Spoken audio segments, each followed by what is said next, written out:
বন্ধুরা, চলে আসলাম আজকে দুপুরে কিছু ইয়ামি ইয়ামি মেনু তোমাদের শেয়ার করব।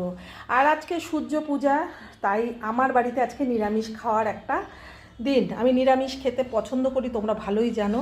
তো নিরামিষ মানেই প্রচুর ঝামেলা, জানো তো, খরচা সেই রকম কষ্ট।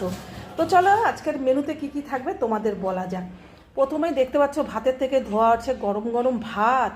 এখানে আছে মুগ ডাল দিয়ে, লাউ দিয়ে, পাঁচ ফোড়ন, শুকনো লঙ্কা ফোড়ন দিয়ে মুগ ডাল। আর এখানে আছে শিম, আলু, বেগুন, কুমড়ো, মূলো, ধনে পাতা দিয়ে শীষ পালং শাকের তরকারি বড়ি ভাজা দিয়ে।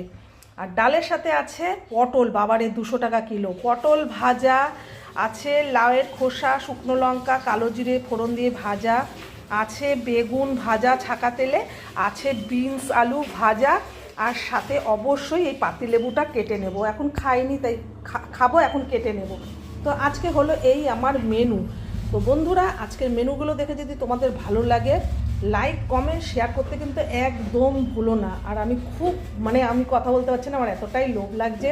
আর নিরামিষ বলে কথা, আজকে পুরো ভাত খেয়ে নেব আমি, দাদাভাইকে দেবো না, বুঝতে পারলে? তো চলো, এতটুকু ছিল ভিডিওটা। ভালো লাগলে লাইক কমেন্ট শেয়ার করতে ভুলো না। ইউটিউব চ্যানেলে আমার রেসিপিগুলো দেওয়া আছে, লাভ সোমা 870, সাবস্ক্রাইব করলে ওখানে আমাকে পেয়ে যাবে।